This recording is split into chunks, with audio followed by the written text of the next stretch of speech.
Here's what a normal test drive would look like.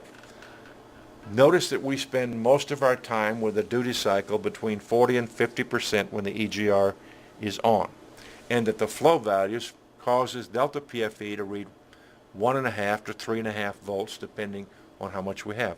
We get nowhere near 90% duty cycle because 90% is where it gives up.